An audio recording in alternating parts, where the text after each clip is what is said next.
ఒక పనికిరాని దక్షత లేని పాలకుడు ఇంకొకరు లేరు ఈ దేశంలో అనేది మాత్రం తేలిపోయింది. అట్లాగే ఇంకోటి కూడా తేలిపోయింది. ఏవైతే వీళ్ళు ఒక 420 హామీలతో అభయ హస్తం అనే పేరు మీద ఇచ్చిన మేనిఫెస్టో, అందులో సబ్బండ వర్గాలకు కలిపి 420 హామీలు ఏవైతే ఇచ్చిండ్రో, కాంగ్రెస్ మేనిఫెస్టో ఈ శతాబ్దపు అతిపెద్ద మోసం అనేది కూడా తేలిపోయింది. అట్లాగే కేసీఆర్ గారు చిలకకు చెప్పినట్టు చెప్పిండ్రు తెలంగాణ సమాజానికి.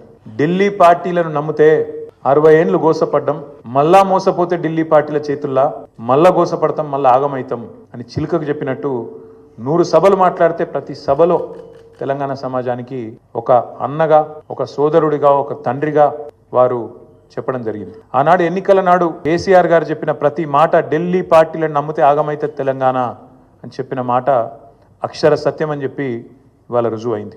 ముఖ్యమంత్రి గారు మాట్లాడుతూ నన్ను ఎవరు నమ్ముతలేరు, అప్పు ఉడతలేదు, ఢిల్లీకి వెళ్తే దొంగను చూసినట్టు చూస్తుండ్రు, అపాయింట్మెంట్ కోసం పోతే చెప్పులు ఎత్తుకపోతాడేమో అని భయపడుతున్నారు.